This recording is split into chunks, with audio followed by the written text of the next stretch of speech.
CCE Marine program has been conducting a nearly $1 million effort funded with support from Southampton Town's Community Preservation Fund to expand shellfish and habitat restoration work and related stewardship and educational programming based out of Tiana Bayside facility here in Hampton Bays. Let's learn more about this impressive project. Cornell Marine Program has been operating out of Tiana Bayside facility since 2015.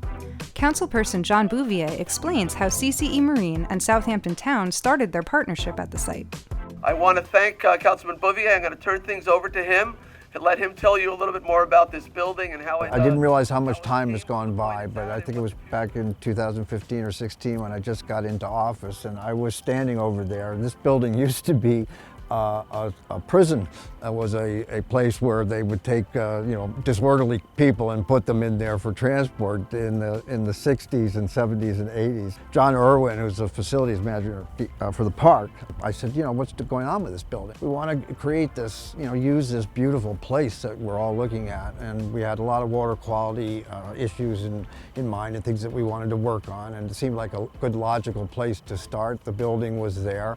It had water. It's sited across from the Tiana Oceanside Bay, the pavilion over there, and it just kind of made sense. So through grant funding from the county and town, we were able to rehabilitate that building and get it in use for camps, all sorts of educational opportunity. The really nice thing here is that we had been running recreation programs for decades here, sailing programs and swimming. Having Cornell on site now kind of marries those programs together because people have been enjoying activities on the water, but maybe not always thinking about what was going on under the water. The importance of the stewardship of our waterways and bays, and also just learning about the plantings, which Cornell put in as part of the whole facility here, educational signage. Kids are able to see, what native beach grass does to help coastal resiliency. It's really kind of marrying like the recreational water aspects to the educational water aspects. So I thought this was just a great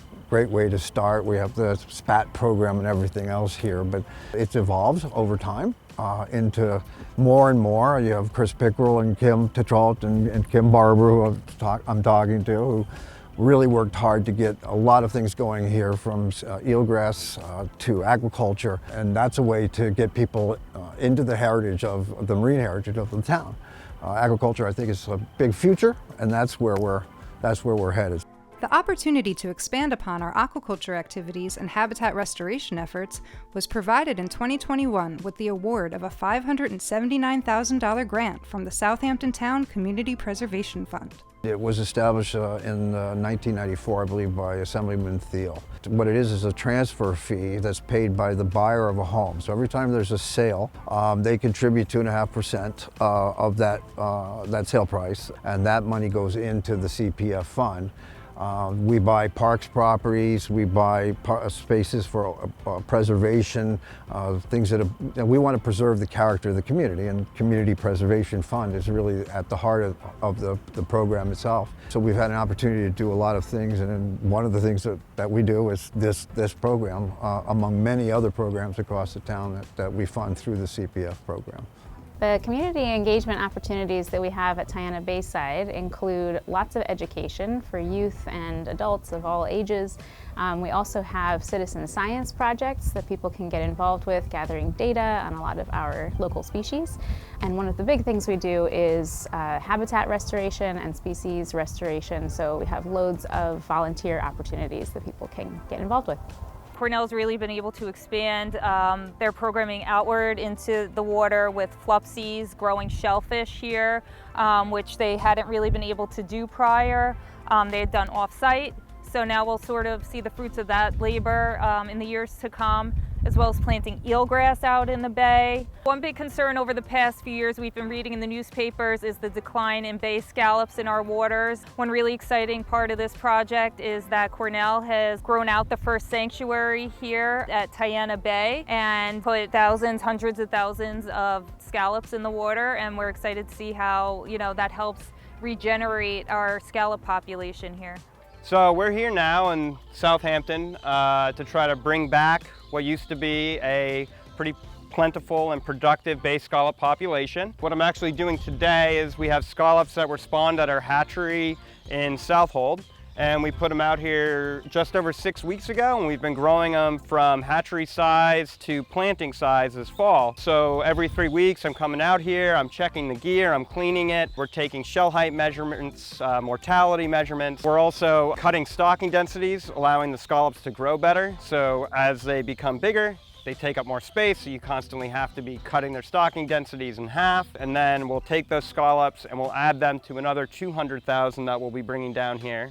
And we'll be planting them at various locations around Southampton to replenish the wild populations that have been depleted over the years through the brown tide blooms. So the idea is A, bring them back as a commercial and recreational fishery, and B, to help bring back that biodiversity that was lost when the bay scallops were extirpated from this area. Bay scallops are not the only species of importance being grown at Tiana Bayside. Summer 2022 marked the first year that CCE was able to install and operate a remote setting tank to aid in the creation of spat-on-shell oysters. Millions of larvae produced in our hatchery in Southold were transported down to set on recycled oyster shells in this tank. The resulting spat-on-shell oysters were then utilized to form an oyster reef that will both help serve as beneficial habitat and help enhance local oyster populations. This project also supported the spawning and grow out of hard clams to aid in restoration efforts. These clams were seeded into the 5-acre sanctuary designated by the town trustees located right offshore the facility, where they joined the bay scallops, eelgrass, and spat-on-shell oysters, creating a multi-species back to the bay's stewardship site. This site will help continually improve water quality and environmental conditions while helping to contribute to the maritime-based economy of the region. The reason people come here and buy here and live here is because of the beauty and the aesthetic of it. And if we lost our water, our waterways, our shellfish industries, everything, if we lost all that, we would lose that economy too. And we would lose small businesses, which are the root here of things that need to have a functional, viable part of the town to work in. My favorite part about being the volunteer coordinator is that I just get to meet so many different people. We have really young kids come to our workshops, and you can see the lights turning on in their minds, and they really genuinely want to help make the world a better place. And we have, loads of adults that are coming and just want to get involved in something. So we get to chit-chat about life, and lots of people from the local area, so I get to hear a lot of the history of this area. And it's just really heartwarming and hopeful to see so many people that genuinely care about, being stewards of the land and stewards of the sea.